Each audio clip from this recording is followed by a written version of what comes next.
Hi everyone and welcome to Footy Talks. It is your MLS is Back tournament match preview and in association with Benjamin Moore, whose stores are all open right now for you to go to.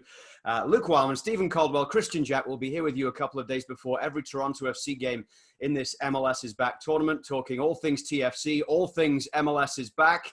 We're a couple of days in now. We've seen already some decent games, some intriguing action and storylines down at Disney. Hopefully we'll be joined by TFC's Richie Laryea in the show, as well as DC United head coach Ben Olsen. So lots to look forward to over the next hour or so on this MLS is Back edition of Footy Talks. Boys, it's great to have the football back to talk about, isn't it? Yeah, it sure is, Luke. You know, it's good, as I said, it's, us three have been doing some broadcasts already this week, and it's nice to talk about football. Obviously, we've been talking about it for a long time. We've been talking on this very platform to the fans and about the game, and about a lot more things that are important than just football. But football is back. It provides a distraction, and it's great to see some live games, Stevie. We've been watching some games in Europe, but now we get to see it on this side of the world, and some connection to the people, particularly in Canada as well, with their teams. Yeah, it's great to be back. I'm particularly pleased that the MLS is back. It's nice to watch the other leagues around the world, but it's nice to see the league that we are most associated with at the moment. What do I think? I think, great credit to the players. It's been such a challenge. It's been difficult circumstances for months and months, but even just in the lead up to this tournament, the lack of training together, then to step into an environment like Orlando, Florida, with the heat, humidity. I've been impressed with the attitude of the guys for sure. The competitiveness, I think, has been there. A bit of rustiness, as you would expect, some more teams than others. But I do commend their professionalism in the start to this tournament. I'm excited. I think it's going to get a little bit better every day, guys. I think we're going to see it ramp up and hopefully, get something towards the kind of football that we expect from MLS and as early as possible, basically. We saw a little bit of a restructure in terms of the group with the departure of Dallas and Nashville. So that now means that Group A, which we've already seen the teams from, have 4 teams in there. And Orlando on opening night managed to beat Inter Miami. That was a Group A game. Then the following morning, by the way, it was great go to bed after watching that game at night and then being able to get up the following morning and there being another MLS game about to start at 9 a.m. So whether the players like it or not, I'm a fan of sitting on my sofa with my cup of tea in the morning watching the game, as everyone can be on Sunday with the TFC game at 9 a.m. And then it was obviously the Philly win over New York City FC. So those are the games in that group. And then the first game in TFC's group, TFC, Montreal, DC, and New England went on Thursday night. So before we look ahead, what did you both make of what we saw from that game between Montreal and New England, 2 teams that TFC are going to have to face? Although it was only 1-0, New England really were comfortable winners in the end, weren't they, KJ?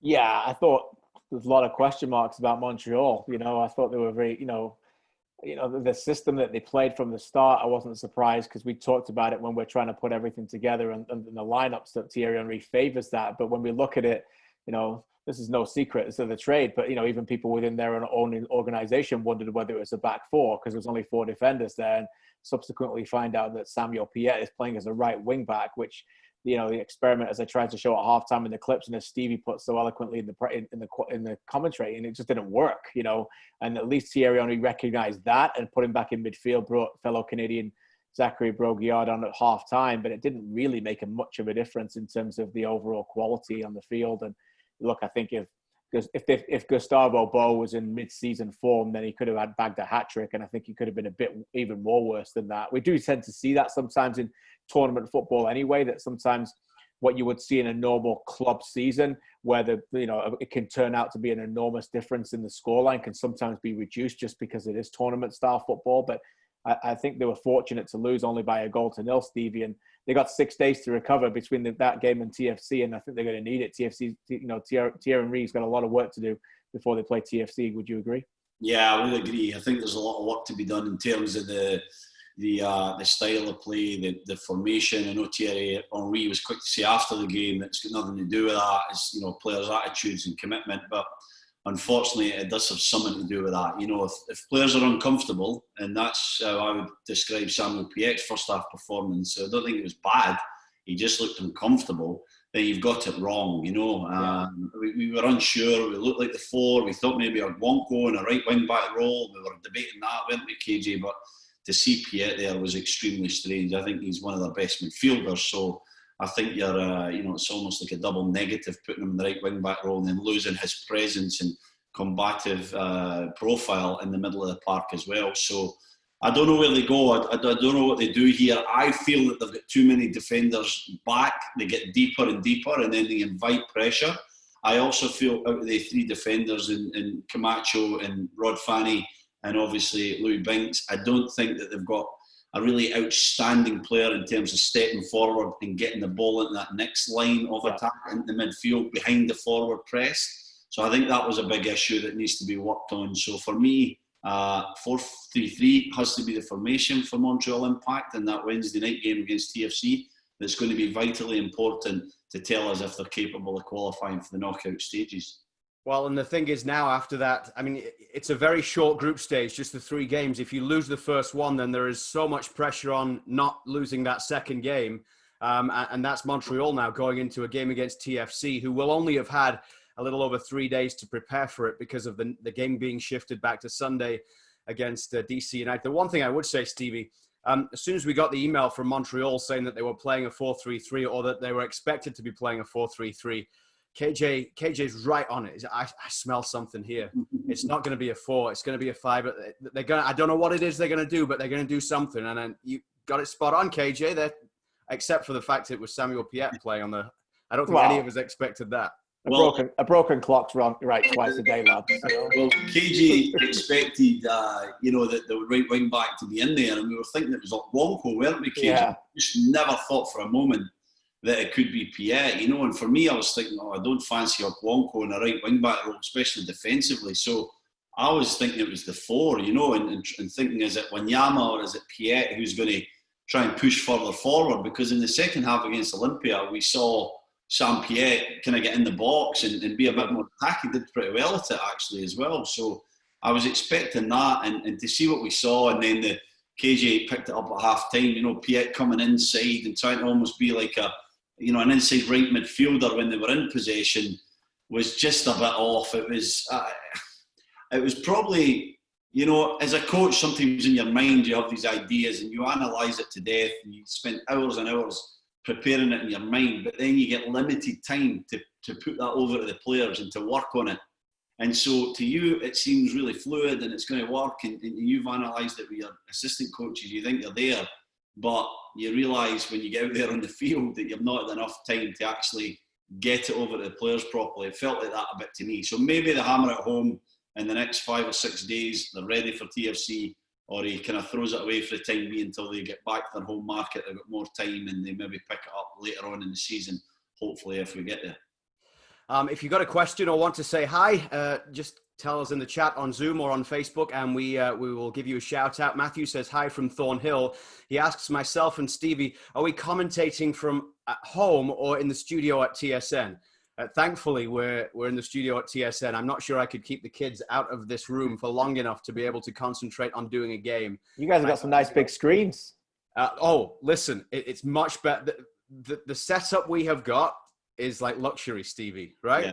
Superb, great big screen. I actually thought I was a bit close to it last night. It was so big, it was making me a bit dizzy. It's like being at the cinema, being in the front 3 rows. You guys are commentating in the Cineplex. Yeah, exactly. We can't complain now. We've complained a lot in the past. We cannot complain about this. Its setup is absolutely spectacular. So yeah, we're doing that from the studio. Hi to Karen, who's with us in St. Catharines. Let's talk about TFC then moving forward. Understandably, because of the late departure, the game got pushed back. It should have been tonight, but now it's on Sunday morning. How do you think Greg Vanney's plans have to change because of the game Sunday and then the Wednesday game against Montreal? And KJ, does it matter that the second game is Montreal, or should he just go and play his strongest side in match 1 and try and win that, and then see what's coming next 3 days later when he gets to it? It's a good question, Luke. I think as a coach, of course, you're going to, talk to the media about how wonderful that rivalry is and always going to want to be up for it. And Stevie can talk more about it from a player's point of view, that you're probably going to want to play in that game. I think, certainly talking to some players, we've had Chris Mavinga on here on this very show talk about how, the motivation is there to want to play against that team. And Jonathan Osorio spoke to him about that. So I do think those players will be itching to play that. But I think if you're the coaching staff, Stevie, and you're planning out this tournament, and it's going to be very difficult if you've got players who are saying, yeah, I want to play in game one, when you really know they probably can't go in game two. It's difficult to hold them back.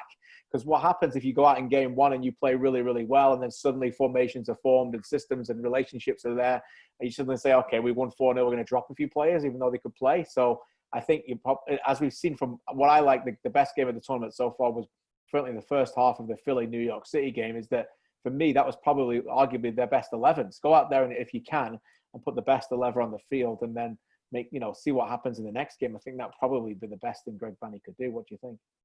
Yeah, it is a great question. I know for a fact Greg Vanney's a planner, so he'll have everything planned out. The two big things in sport basically these days are periodization and obviously load management. So they really come into play here. So Greg Vanney will have a plan essentially for this entire tournament, normally for a 6-week period within a season, in terms of how he trains and what he kind of hopes coming up ahead. And so load management will come into it as well. But for me, I think you just play your best team in the first game. You try and get the 3 points on the board. You accept that you've got a derby coming up, but at the end of the day, if you're 3 points ahead of Montreal and you've got the trust in your squad, which I believe Greg Vanney and his coaching staff do with TFC squad, the whole roster there, I think he'll go pretty strong in this first game, ask people how their bodies are, maybe have an idea, 2 or 3 that will be able to go again, and then maybe some others that likely will need change. So I expect to see TFC at full strength, get the 3 points on the board, and be in pole position with New England Revolution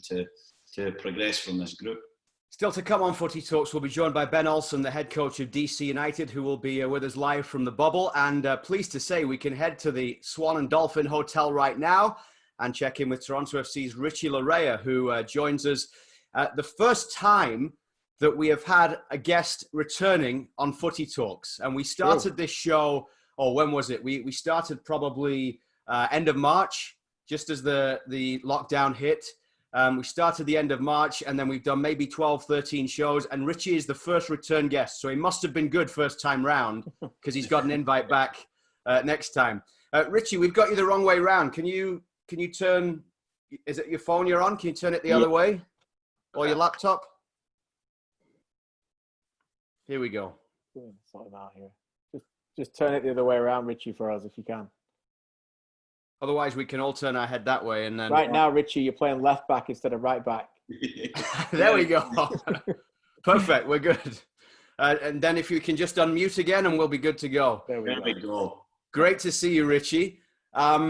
First of all, I want to just get your thoughts on how you're feeling right now. They're a couple of days out from the game. You've been down there since Monday. There's been a lot said about what life is like within the bubble. Give the TFC fans listening a taste of what it's like down there for you guys in Orlando. Thank you guys for having me first and foremost. But it's been pretty good. We're making the most of it amongst the guys here on our team. We're staying amongst each other, trying to keep you guys busy, and a lot of training, a lot of banter, and it's good to be back with the guys again. So we're trying to make the most out of a very odd and difficult situation right now. Do you feel safe? Yeah, for the most part, I think all of us feel pretty safe. There were some concerns definitely as a group before coming here, and with all the news you guys were hearing, we were hearing as well coming out of the bubble. Obviously, that's something to raise concerns amongst all of us. So some of us have families, and even if you don't have families, it's something you think about. You don't want to go somewhere blindly and not know what you're being hit with. So since coming down here, I think it's been pretty safe, and we feel pretty comfortable for the most part, but there's definitely still safety precautions that we're all looking after and doing.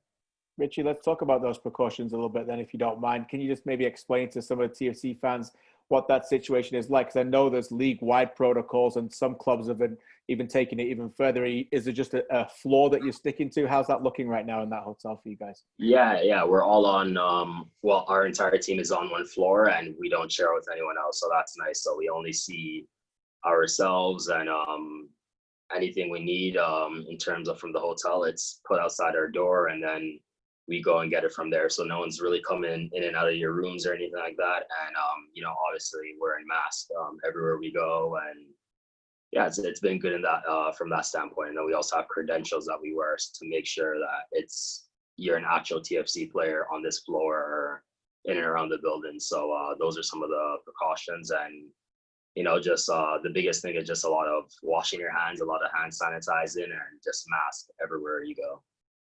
Richie, let's talk about some things on the field. How are you feeling personally, first and foremost, and how do you think the guys are looking as a group in terms of fitness and cohesion, I guess? Are you getting there, or do you still feel like you've got a bit to go before you're up anywhere near 100%? Yeah, I feel pretty good, actually. I think these having Canada and Toronto open up pretty quickly in terms of on a training basis, I think we got touches in together pretty quickly. So I think that's pretty good. And I think we have a very good group. So it didn't take long for guys to gel again. So these trainings are back to being very competitive. Guys neck to neck with each other for positions and whatnot. So it's been good. And I personally feel good. All the guys look really good. Everyone looks really sharp. Everyone's looking to compete and very excited for this first game. With the first game being a 9 a.m. kickoff, is that the time that you've been training during this week, or has it changed? I know everybody, obviously there's a lot of fields at Disney, but all 26 or 24 teams now are there with different training slots they're given each week. How does it work? Do you have the same time every day, or does it keep changing day by day? No, we're currently going off the basis of what time we play the first game at. So we're training in and around that time a little bit earlier because we'd be warming up during that time. So we're going in about just after 8. So we're seeing what the weather's going to be like, what the field's going to be like around that time. So we've tried to adjust it as best as possible so we can be ready for the game around obviously a very odd 9 a.m. kickoff game. Yeah, is that going to impact it in a bigger way than playing at 8:30 or even 10:30 at night? I heard one player say that actually, although it's hotter in the morning, 9 a.m. for an East Coast player is actually better than playing at 10:30 at night in that time slot, because you're up early, usually training around 10 on a regular day, and you don't usually stay up till 10:30 at night training or playing games in the regular run of things. Yeah, I'd have to agree with that. I think I'd rather, I think 9 a.m. might be a little bit better than 10:30, but obviously a 7 or 8 p.m. kickoff would be ideal. But these are one of the difficult things that we have to face being here with so many teams, and obviously working around the schedule of Orlando and Florida. It raining every other hour, it feels like. So we have to, I think the league's done that so we can get games in properly and not have any stoppages. Richie, it's been a good start to the tournament. We've been doing the games here on TSN. All the games are live on TSN. And obviously we saw the opening night, which was a good win for Orlando with a last-second goal by Nani. But I want to ask you about your involvement about that. Obviously, that was an incredible night for Major League Soccer. Incredibly powerful to see, what you guys were able to deliver. Justin Morrow addressed it on ESPN, but I'd love to hear your thoughts about it, being involved in that wonderful ceremony, so to speak. And also, since we last had you on, I know when I had a conversation with you on TSN, there was this desire from a lot of you guys collectively to come together and form something. And subsequently now the Black Players for Change have come together. Maybe a couple of part questions, but how was that the other night, and how has that unity come together very quickly amongst the players? Yeah, I mean, honestly, it was incredible. That it was such a powerful statement put across the league, the country, the world. It was, I think it was very well done, and hats off obviously to Justin for starting this entire thing and then bring guys in along the way. And like you said, there's guys from 24 out of the 26 teams in the league, which we're used to competing against each other and not necessarily hating each other, but that's your opponent on the day. So those aren't my friends normally or anything like that. But to be together with the entire black pool of players in the MLS was really, really special. I think it just shows how unified everyone is to fight this fight right now, and it was powerful. I was taken away by how powerful it even was when nothing was being said. We were silent and just with our fists up, and it was such a strong statement. And I know a lot of the guys felt the exact same way. And for me, this is just the beginning of something that's bigger and better to come from all the Black players in this league, and not only the Black players, now our other teammates who are also very supportive of it, our coaches, GMs, owners, people from the outside, whatever else it might be. This is just a baby step for what this organization wants to do moving forward. Richie, if you can, please take us back to the formation of this group, and I guess your pride and admiration in your teammate Justin Morrow for leading it. And a follow-up to that, I'd like to ask is, we're hearing some initiatives around, this whole tournament this week, or a few weeks, I should say, in Orlando. If you can give us a glimpse into anything that might be coming up, some player appearances and other things that are going to be around the movement, and to try and see some real change. To be honest with you, I haven't heard much. I know we'll probably get together as the entire player pool again. Hopefully, not all of us, but maybe the leaders from every team to discuss furthermore what we'll do. But yeah, I'll speak on Justin on a bit, on Justin's piece for a bit. What he's done and what he's created is so special, and I don't know if you guys saw him on TV, but you could see it meant the world to him, and it meant the world to the rest of us there with him. Even getting off that field, we came back to our teams, and all the guys were like, wow, that was super powerful. Just stuff of that nature. But to answer your question in terms of appearances and stuff like that, I definitely see, I don't know about appearances, but I definitely see a lot more coming maybe in the near future to have to do with this whole organization, because I think that was a very good first step and a way for us to put our foot in the door, or make ourselves known, I could say. And then now it's about, just constantly applying that pressure to show people this is what this group is about, and we are here for change, for unity, and to be together as one, not only as Black players, but everyone of all different races, colors, backgrounds, and whatnot. That was an image on the opening night of MLS's back that went all around the world. I saw that covered globally for this league. It was a huge moment. In fact, a few people have said, who've been around the league a long time, if you mention the top 5 iconic moments in Major League Soccer, that's right up there with some of the incredible things that have happened in the last 25 years on and off the pitch. And then there was another one last night in the game we were covering. We got told just as the game was starting, Thierry Henry was going to kneel for the first 8 minutes and 46 seconds of the game in tribute to George Floyd, and obviously to highlight Black Lives Matter. And this morning I went on, TSN had put a video clip out of that, and I'd seen someone retweet it from England, and I went on and looked, and there were 600,000 video views of Thierry Henry getting back to his feet at 8:46 in that game. And again, a moment where the whole world is watching right now, and Major League Soccer has taken on, whether with your group or with individuals making decisions, and like Philadelphia did yesterday, taking on that responsibility of promoting this and making sure that everybody knows what needs to be said, what needs to be done. And I thought that was like from Thierry Henry last night, someone, who you must respect in the game, Richie, to see him doing that and being involved was an incredible moment.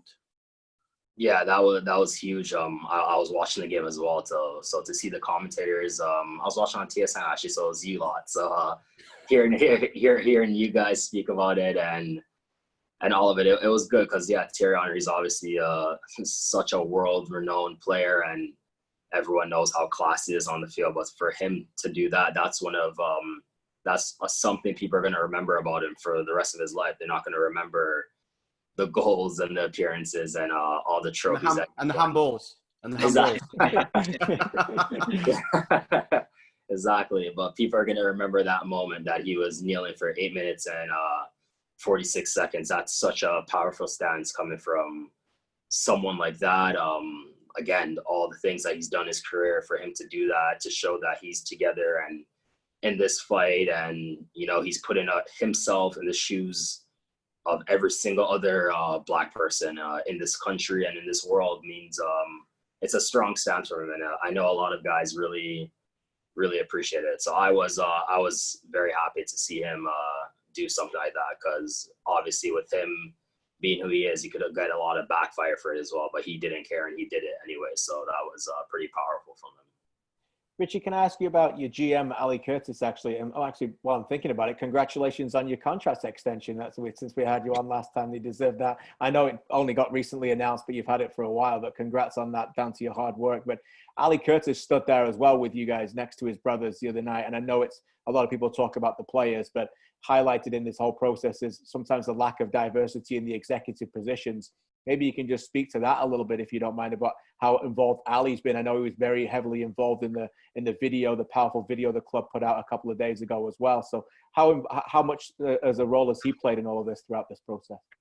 Yeah, that he was huge as well. He was doing a lot of stuff in terms of on the club front, and he really wanted to nip this in the bud and get it done properly. So again, a big thank you to him as well, because he's been super involved. As a team, we had several Zoom calls with Ali and the team, speaking about ways that we can help educate ourselves and do something for people and the community and whatnot. So that was a good stance he also showed, and it's been good. And now also I feel very fortunate to be playing under one of two, I think, Black GMs in the entire league. So it's a good thing for him to have. And now that he's there, and this whole movement's happening, I hope to one day soon in the near future see more than just Ali Curtis as a Black GM in this league. And there's, several across the board on many different teams. So it's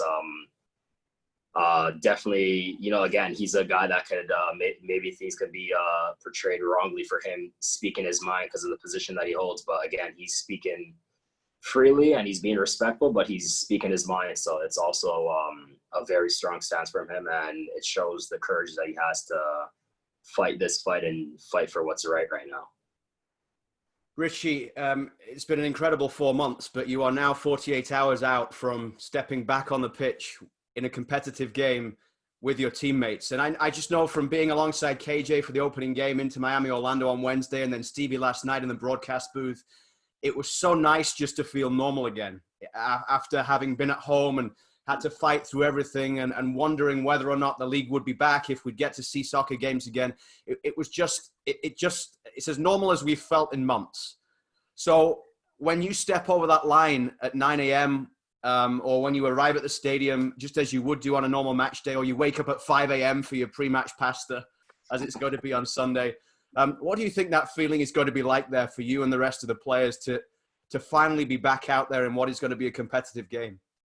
Yeah, it's gonna feel special for sure, because I know a lot of us have been itching to get back on the pitch, and just playing these inter squad games that we've been having in Toronto before arriving here, those almost felt somewhat real, and we were playing at BMO and whatnot. So it was nice, but now to be playing a competitive game against another opponent is going to be big for us. And all of us are looking forward to this game, even though it is at 9 a.m. like you said, and we'll be waking up a little bit earlier. Everyone is buzzing for the game. We want to get the ball rolling, and we want to obviously start on a very good on the front foot, and hopefully this performance kickstarts a series of very good games for us here down in Orlando. And whenever us Toronto FC as a team step on the pitch, we were obviously trying to win it all. So I hope this game puts us in the right position to do so.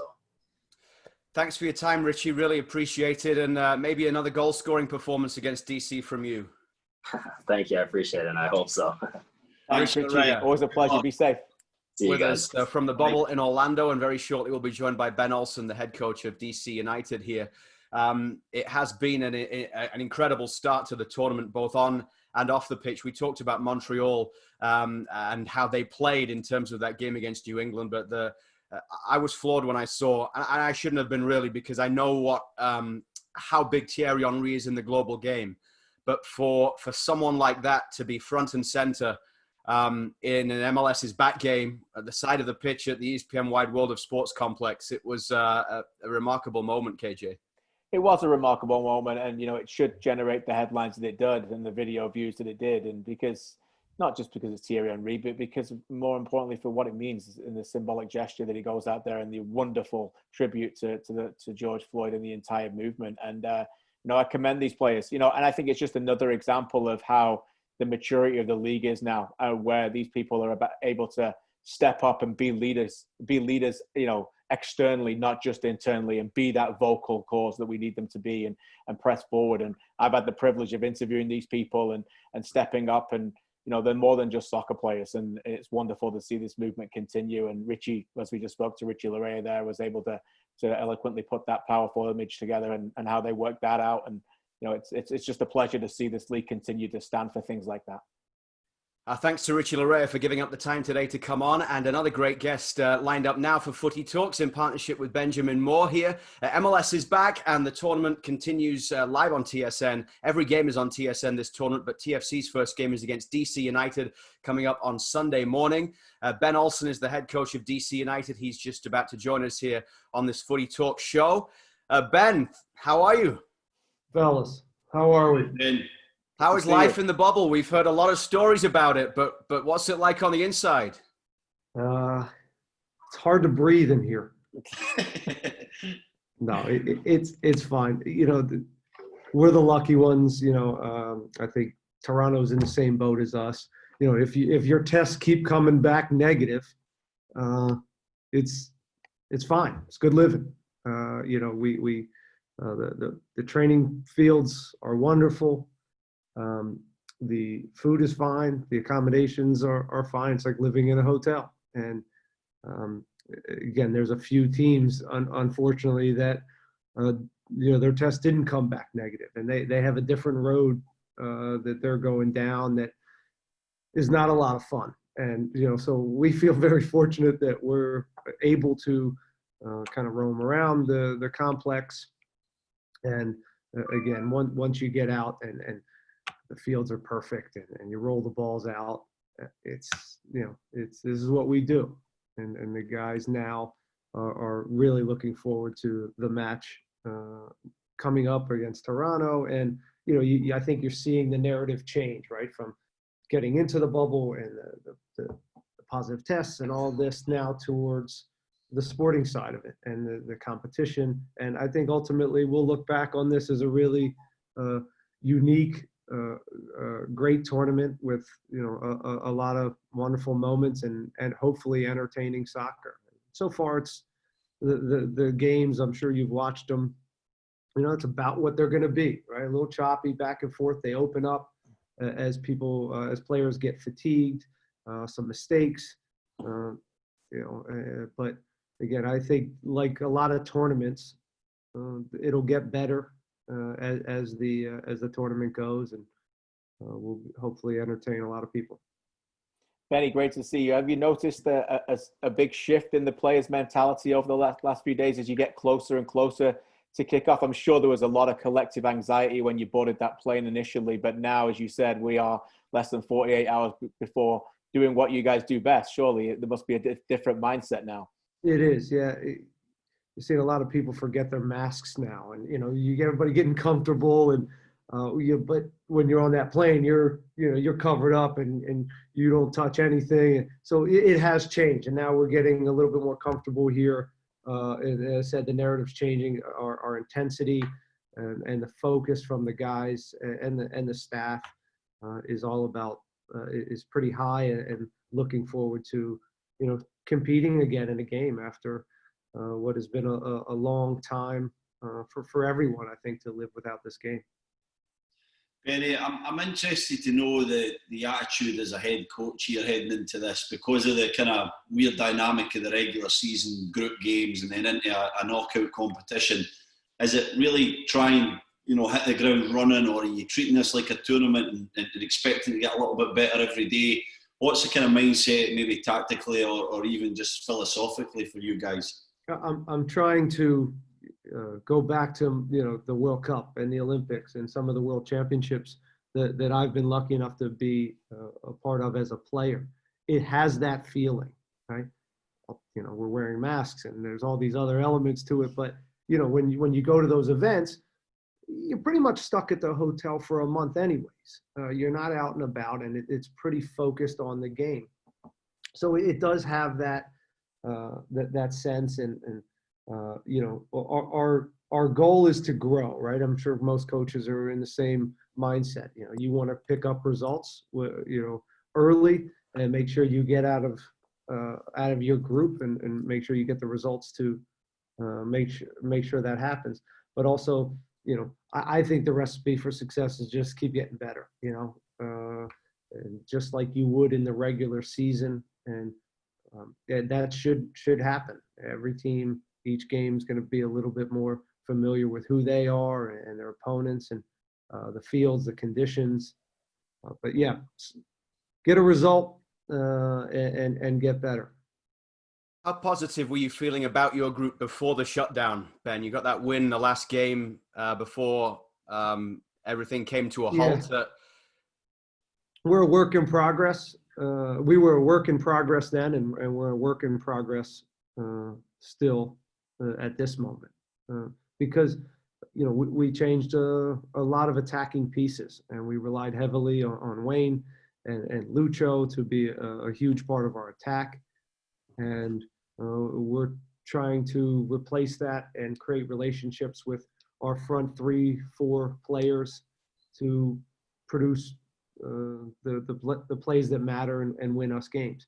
I think defensively we'll still be pretty sound. It's been a bit of a staple for us over the last few years. We have soldiers, we have guys that play two-way and are very committed to each other and not giving up great chances. But can we replace the moments that you know, Wayne and Lucho and gave us on the field to produce results? And I think that we have to figure out collectively on how we go about that. We have some individuals that have the ability to do that, and Edison Flores was a big signing for us from Peru, and Julian Gressel, you know, should be able to help us out with the goals, and maybe more importantly, with providing opportunities for guys like Ola Kamara. Eric Sorga is a Estonian forward that we picked up. Yamil Assad is back, which is a guy that's has shown that he can be really successful with putting up numbers in this league over the last few years as well.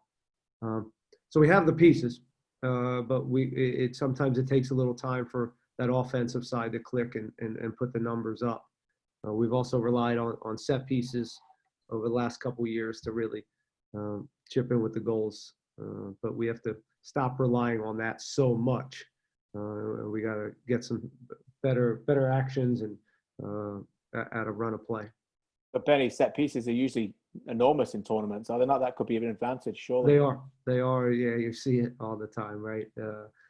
And it can be the difference in this stuff. And you know, we pride ourselves on that stuff, as most teams understand the importance of it all. All the data is there, and we pride ourselves on that. We have a couple guys that aren't afraid to go hunt the ball, and we have one of our coaches is specifically tasked on that, and Chad Ashton, he does a fantastic job, and we've done a pretty good job of that over the last couple of years, and it's helped us hang in there.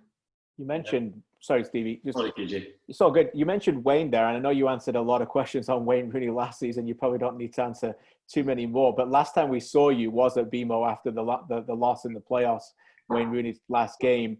Wayne Rooney's no longer a part of DC United, but maybe you can just share with us and our listeners and viewers the impact that he maybe had on some of the younger players there, because I do think there is a knock-on effect, is there not, in this league, to take players forward with learning from the mindset of those players when he was in town?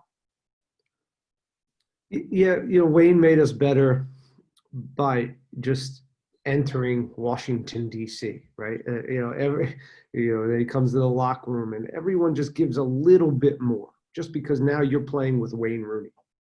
And that will wear off, right? You know, I don't care who you are. If you spend some time in the locker room with somebody, it's like, okay, they've just become a teammate, and that starts to wear off. But it didn't wear off with Wayne because the way he went about his business on the field, the way he treated his teammates, all of them, across the board. He treated him with a lot of respect. Again, his training habits were great, and they knew on game day he was a guy that you always had a chance to win this game with, because he had these moments, and there was a certain belief that having a guy next to you with his quality that the guys, I think, really enjoyed and relished having. I know a lot of them still keep in touch with him, and I think he's built a lot of lifetime relationships with some of these players. So overall, it's a great experience. I think coupled with Audi Field, it was the right signing.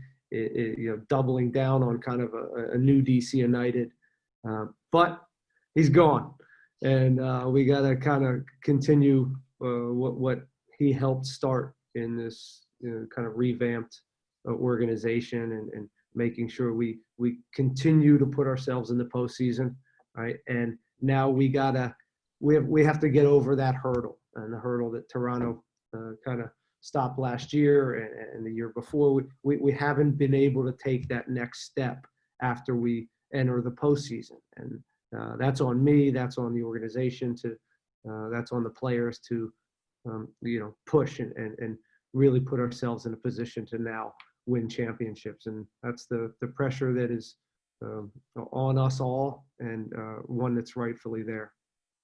Ben, you mentioned a few of the names that you expect to kind of take the load of Wayne Rooney and Lucho's absence, I guess. The one that I want to focus on is Julian Gressel. Congratulate you in the trade for Julian Gressel. I think he's one of the most impactful players in MLS, and at the early start of his DC United career, he's been quite central. Do you see him predominantly in that position, or do you think he's a guy that will and can move around, or where do you think you can get the best out of a guy like Julian Gressel? His versatility in Atlanta was pretty impressive, right? But Atlanta was pretty impressive. And, I think it's easy to be versatile on that team because of, maybe the supporting cast around him and taking a lot of heat off of him and freeing him up to do some what he does best. And I think he's one of the best providers in the league. Great service. So our challenge with Julian is to free him up so he can do what he does, right? So you can do that a bunch of different ways, but you can't rely on him just moving all the time to try to find some space. We have to take some pressure on it, and that's maybe doing some things tactically on his side where other teams have to focus on other players, and whether it's an overload to make sure he's getting free so he can then provide for some of our goal scorers. But he's again, two-way player, selfless, good provider, can score. He's shown he can score goals.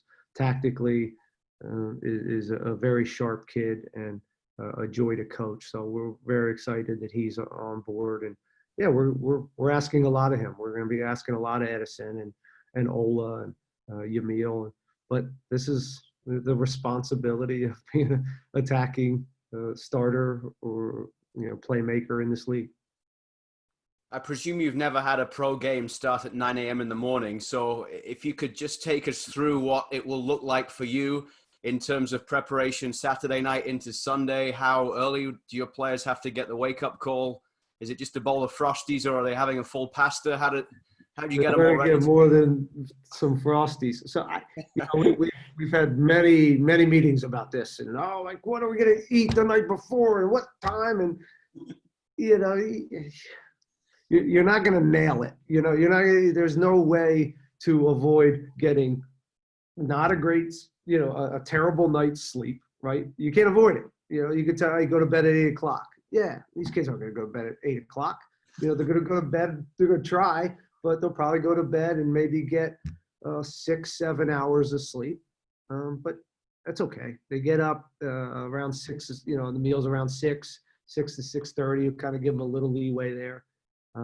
Jam as much food in as possible, because it's hard, as Steve will tell you, it's hard that early to get a lot of food in you to go now into a 95-degree game, to actually have enough nourishment for that. So there's also tricks when you get there, and snacking and halftime and gels. And they have a lot of this supplemental stuff that you can get in your body. The night before, it's important to, get a good meal in you and make sure you go to bed with a full belly. And but I don't know. I don't have any magic wand for this. You get up, make sure you get a little extra dose of coffee, and let's go to battle. And just finally, Ben, with the way the ESPN microphones are now, we did the game last night, Montreal, New England. You can hear everything, all the coaches, all the players. Are you going to be on your best behavior here, sidelines? Duct tape. Just wear that mask. Yeah, that's right. I'm the only one apparently that doesn't have to wear a mask, but maybe I'll choose to just wear the mask and be safe. No, I'm getting old. I'm done yelling at referees. Let's see about that. My decision on Sunday morning. You'll be screaming at the ref. I'll bet. Make sure we take that clip and we'll play that back. Yeah, right. Talk about getting old, Ben. I have to ask you this. You're the longest tenured coach in the league alongside Peter Vermees for a reason. Obviously, you're an outstanding leader. Last night, we talked about the game. New England Revolution 1, Montreal Impact 0. Thierry Henry, I'm not going to ask you about Thierry, but Thierry Henry came out afterwards and had a go of his players, questioning their effort and their desire on the field. When you're a coach of players like that, sometimes I would imagine when you're answering questions from us, there's got to be times, is there, that you've got to say that, but is it sometimes a matter of time and a place? Because you got to be careful how often you do that publicly when you're leading these kind of players. Yeah, sure. I mean, if you question your player's character every weekend when you lose, just like anything, right? If you praise them every week when they win, or you praise them every time you win, it loses. I think it loses its impact. But Thierry knows his team better than me right now, and if he saw it that way, he saw it that way. He's a smart guy, and he's been in played with some of the best players in the world, and World Cup winner and all this stuff. So I'll never judge another coach for calling out his players if he sees that it's the right move. And sometimes even if you don't believe it, it's still the right move. And maybe you're doing it for some other reason. And so I'm much more careful what I say after a game, and I think I'm able to digest the game a little bit better than I was, maybe 5 years ago, and when I was maybe a hair more emotional. And sometimes it became about me yelling at the team or venting in a press conference.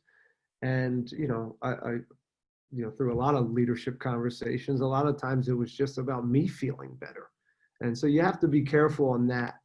And so I still do it. So there's still days where I just got to come in and lose my shit because it's part of it. And you got to make sure players understand the standards that you need to see. And sometimes if it's not there and they're not giving what they can give, you got to hold them accountable for it and try to be consistent with it. But it's hard. It's a tough gig, man. It is a tough gig. It is not.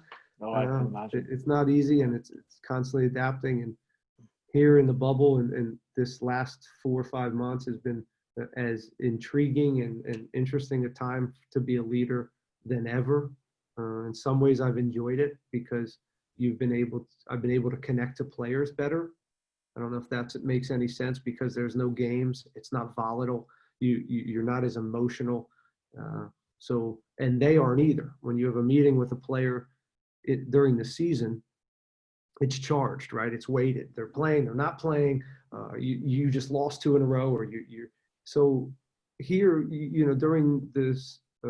During this time away, you can really connect to players. I think on an emotional level in a different way that isn't weighted with the game of soccer and the volatility.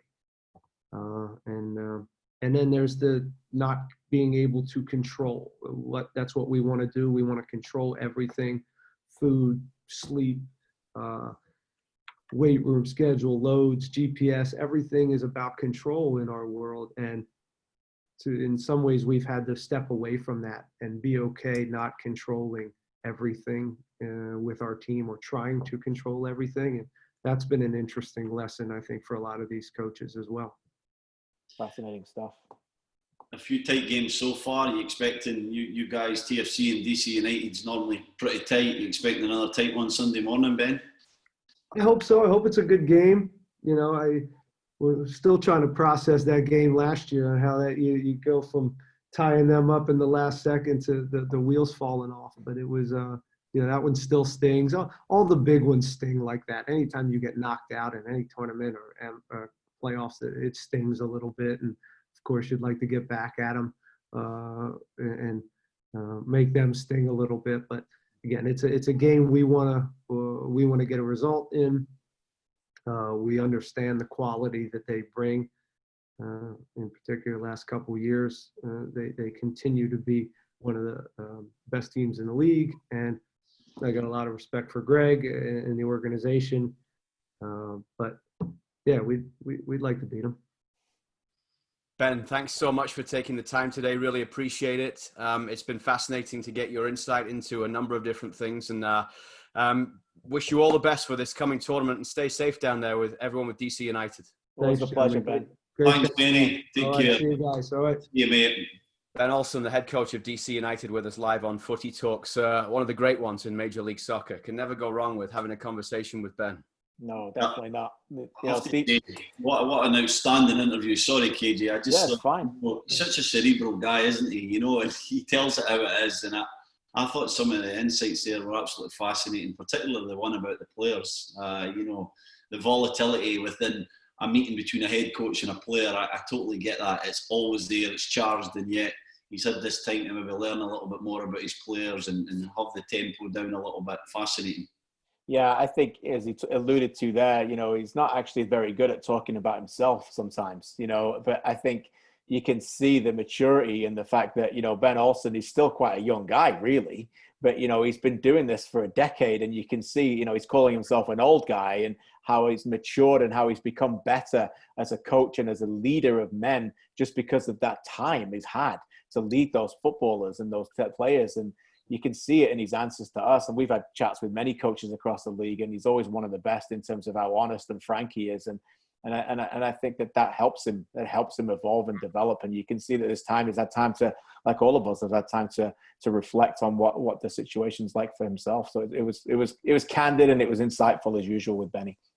He could wear 4 or 5 masks on Sunday, and we would still hear him clearly on whatever microphones they've got there pitch night. Saying that he's mellowed. I'm like, last game I saw him, he was almost on the field trying to get to the referee. There's no way that guy's mellowed. Do you remember that game? Was it 4-4 a couple of years ago at BMO Field? Yeah. I'm instructed to go on the field at the end, and I think there's at least 2 goals in the injury time. I think they collapsed, didn't they? I think they were winning 3-1, and then they were winning 4-3, and it ended up 4-4. Yeah. I might be getting the story wrong. I've got a lot of notes in my head right now. I can't tell you, as I'm walking out to get an interview, he's walking right next to me. I cannot tell you the stuff he was telling me about his team at that time. But let's just say he hadn't mellowed at that moment. And I think that was 2 years ago, though. Yeah, it's been a busy 2 years, so maybe the mellowing has taken place. Maybe. Frank says, what are the updates on how Pablo Piatti looks? I'll throw this one to you, KJ, because you had the chance to speak to Pablo Piatti as well in a lot of detail last week. Fascinating piece that's on tsn.ca right now about Pablo Piatti. Where is he going to fit in for Greg Vanney right now, and how is he fitting into TFC? Yeah, it sounds like he's fitting in very well. Been playing and scrimmaging in a lot of the 11-on-11 training sessions. Pablo's just a guy, even having spent 30 minutes with him, is an infectious personality. A lot of people like him in terms of the team. Jonathan Osorio said he's already got to the point where he's ribbing other players and playing jokes on them. And there's that banter that Richie Laryea talks about that all teams need. He's heavily involved in that. He's got that outgoing personality. So he's got people rooting for him in that side of things. And as a footballer, he's just, you can just see he's just got this desire to want to play games. I think he will be playing games pretty quickly. I wouldn't be surprised to see him start in the first game, and if he's not starting that, maybe starting the second one. He talked to me about maybe playing outside on the right-hand side a little bit where he can cut in. We haven't got much time here right now, but I do think that might be the future for position for him. I think we're seeing more and more. Mason Greenwood's doing it right now for Man United, where I like that left footer on the right side in the front three, Stevie, and the right footer on the left side in the front for many reasons, taking the fullback on the opposite foot, many different reasons why. But I think he could be a difference maker. And, we all hope he's healthy. It's been 17 months since he's played 90 minutes. I don't think we'll get that out of him right away, but he can be, I think, a player that can make a difference to TFC and maybe add that much needed pace that maybe they lacked last year. Yeah, I'm glad you mentioned that last, KJ, the pace part, because I do think that he has to really commit to going in behind for TFC. I look at that team there, there's a lot of great football players, but there's maybe a little bit lack of pace without, maybe Pozuelo in a false nine or Mullins, whatever we see. So Piatti really has to be that force in behind, make the direct runs, even just to stretch the play, create some space. I've no doubt technically he's going to be sensational, he's going to be smart, he's going to get the game, he's played at such a high level. But I'm just hoping that he has the energy and the fitness eventually, maybe it's not in the first game, but to stretch teams, create some space for himself and for other people and be that threat in behind. Just looking back at that 4-4 game, because Eric sent a message to say it was a Nick Hagglund masterclass. He scored in the 86th and 92nd minute that night, Nick Hagglund. Yamil Assad had scored in the 90th to make it 4-3 for DC after Hagglund had equalised at 3-3 in 86. So DC thinking twice there that they were going away with all 3 points, and then all Ben Olsen went away was things to say about his team to you. He shaved his hair since, but he was pulling it out that night. I can tell you that much. Okay, well, I think we're just about at the end of this first MLS is Back tournament preview Footy Talks show. We'll have to try and pare that down. It's a long title. But we're all getting ready for a Sunday morning kickoff, 9 a.m. Eastern time. You'll be on the air with the pregame show, KJ, at 8:30 Eastern time. Me and Stevie will be there with the call. TFC against DC United. It's just going to be great to be back, isn't it? Yeah, great to be back. And, TFC fans have waited a long time for this. And, Vancouver fans have to wait a little bit longer than that. Montreal fans have had their team back. But never forget the connection that this brand, these organizations can have in the heart of these fans. And very important to maintain that. And they've been gone for some time. I haven't played the 2 games, but, only 2 competitive games since November. It's 8 months. It's a long time. So great to have the games back. And ultimately fans out there, but that's why they play the games, is for the fans.